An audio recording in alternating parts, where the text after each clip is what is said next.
اگر کوئی تم میں سے یہ سمجھے نا کہ ہم ان کے میرٹ پہ پورا اتر جائیں، روافض بھی ہمیں محب اہل بیت مان لیں، تو آپ کبھی نہیں اتر سکتے اس وقت تک جب تک کہ جہنمی نہ بنے۔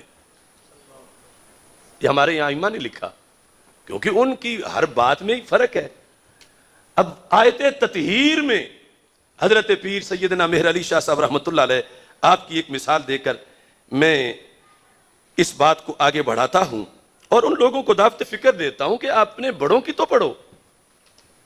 ہمارا صرف یہی قصور ہے کہ ہم نے ان کو پڑھا ہے اور ان کے حوالے ہر جگہ پہ دیتے ہیں۔ یہاں مسئلہ باغ فدق پر سیدنا پیر مہر علی شاہ صاحب رحمۃ اللہ علیہ نے لکھتے لکھتے ایک دلیل کا جواب دیا جو روافض کی دلیل تھی۔ روافض نے کہا کہ یہاں سیدہ فاطمہ رضی اللہ تعالی عنہا کا مانگ لینا، دعویٰ کرنا کہ یہ میرا ہے، بس یہی کافی تھا۔ ابو بکر صدیق رضی اللہ تعالی عنہ جو بھی کر لیں آگے سے وہ کچھ نہیں کر سکتے۔ کیوں؟ روافض نے کہا انہیں چادر تطہیر حاصل ہے اور صدیق اکبر کو چادر تطہیر حاصل نہیں ہے، اور چادر تطہیر کا مطلب معصوم ہونا ہے، اور معصوم غلطی نہیں کرتا۔ تو پھر حضرت فاطمہ رضی اللہ تعالی عنہا کا دعویٰ تو اس آیت سے ثابت ہو گیا۔ اب دیکھو لوگ کہتے ہیں تم بھی مان جاؤ تو فرق کیا پڑے گا؟ اب پیر مہر علی شاہ صاحب سے کہا گیا آپ بھی تطہیر والا یہ معنی مان جائیں۔ آپ نے فرمایا میں کیوں مانوں یہ معنی، اگرچہ بات میری امی جان کی ہو رہی ہے لیکن ہم نے وہ ماننا ہے جو قرآن نے بتایا ہے۔ اب لفظ غور سے سنو، ایک ہے تطہیر کا معنی روافض کے ہاں معصوم ہونا کہ ان سے غلطی کا امکان ہی نہیں، اور دوسرا ہے تطہیر کا معنی اہل سنت کے نزدیک کہ غلطی کا امکان تو ہے لیکن رب نے حفاظت فرما دی ہے۔ اب یہ لفظ سنیں، فرماتے ہیں کہ اس موضوع پر ایک اور دلیل جو فریق مخالف کی طرف سے دی جاتی ہے وہ یہ ہے کہ اللہ تعالیٰ نے بموجب آیت تطہیر اہل بیت علیہم رضوان، آیت تطہیر اہل بیت علیہم رضوان کو پاک گردانا ہے، لہٰذا سیدۃ النساء رضی اللہ تعالی عنہا فدق کا دعویٰ کرتے ہوئے کسی ناجائز امر کی مرتکب نہیں ہو سکتی۔ یعنی جب وہ معصوم ہیں تو وہ ناجائز بول کیسے سکتی ہیں؟ یہ روافض کی دلیل ہے۔ کہتے ہیں اس دلیل کا تفصیلی جواب آگے چل کر آیت تطہیر کی فصل میں دیا جائے گا، یہاں اتنا کہہ دینا کافی ہے۔ یہ اگلے جملے جو ہے نا، اویسی صاحب بولے، میں بولوں، کوئی بھی آج کا بولے تو دوسری طرف سے فوراً کہا جائے گا ان کے دل میں کوئی مروڑ ہے، اور یہ بول رہے ہیں پیر مہر علی شاہ صاحب، تو پتہ چلا مروڑ کا مسئلہ نہیں، شریعت کی حفاظت کا مسئلہ ہے۔ کیا وضاحت کی؟ فرمایا تطہیر کا معنی جو وہ لیتے ہیں وہ غلط ہے، تطہیر کا معنی جو سنی لیتے ہیں وہ صحیح ہے۔ اب سنی معنی لیتے ہیں، اس سے پھر اب فرق کیا نکلے گا؟ کہتے ہیں کہ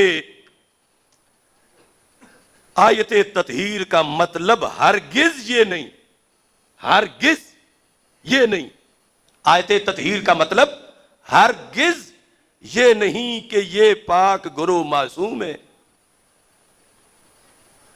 سرکار کے علاوہ جو 4 تن ہیں 5 تن میں کہ یہ پاک گروہ معصوم ہے، پیر مہر علی شاہ فرما رہے ہیں آیت تطہیر کا ہرگز یہ مطلب نہیں، تطہیر ہے مگر یہ معصوم نہیں۔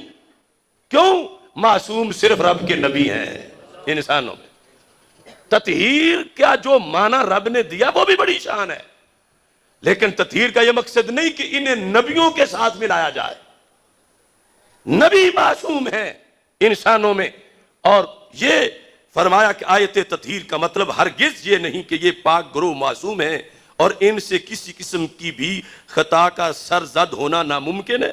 یہ مطلب نہیں، خطا کا سرزد ہونا ممکن ہے. یہ پیر مہر علی شاہ صاحب تطہیر کا مطلب بتا رہے ہیں کہ خطا کا سرزد ہونا ممکن ہے.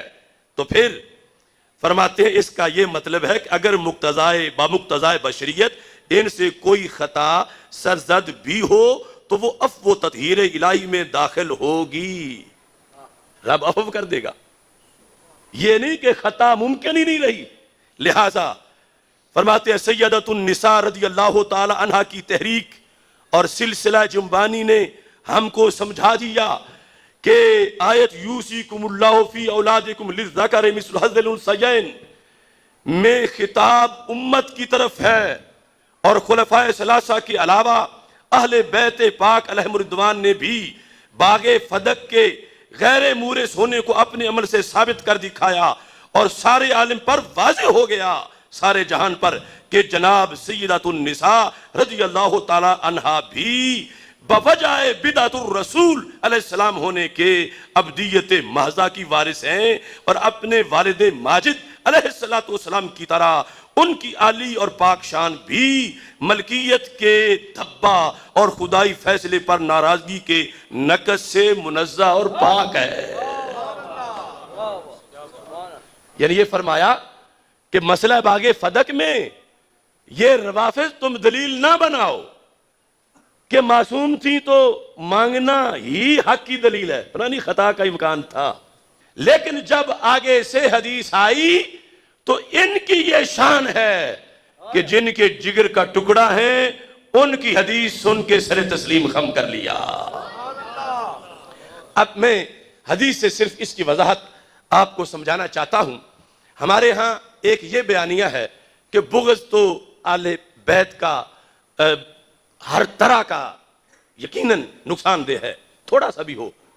باقی لوگ کہتے ہیں محبت تو اچھی چیز ہے، جتنی بھی ہو، محبت جتنی بھی ہو.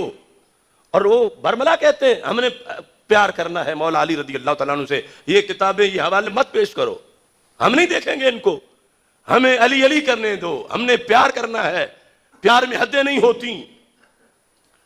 تو ہمارے آقا صلی اللہ علیہ وسلم کی ایک تقریر پیش کر کے میں اس بات کی وضاحت کرنا چاہتا ہوں کہ رسول اکرم صلی اللہ علیہ وسلم نے خصائص علی رضی اللہ تعالیٰ عنہ اپنی زبان سے بیان کیے، اور مولا علی رضی اللہ تعالیٰ عنہ نے پھر اس حدیث کو مجمع عام میں بیان کیا، اور مجمع عام میں بیان کر کے پھر اس سے اپنی ذات کے بارے میں لوگوں کا حکم بیان کیا. جا کے سننا.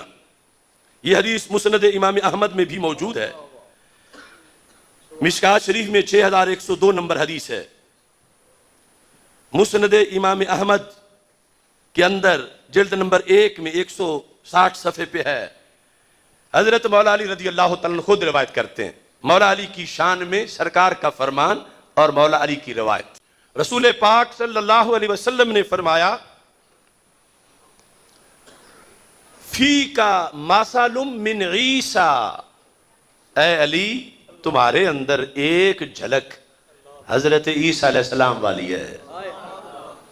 یہ سرکار کی آنکھ قیامت تک کے حالات دیکھ رہی تھی، یہ ختم نبوت کے خطبات میں بھی شامل ہے.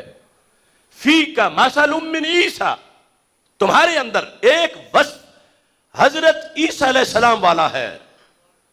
وہ کس طرح؟ فرمایا ان کے بارے میں لوگ 3 دھڑے بنے، 2 جہنم میں گئے، ایک جنت میں گیا. ایک دھڑا بغض والا، دوسرا دھڑا بغیر شرط اور حد کے پیار والا. یہ دونوں جہنم میں گئے، جنت میں وہ پہنچے جنہوں نے پیار کیا مگر شریعت سے پوچھ کے کیا.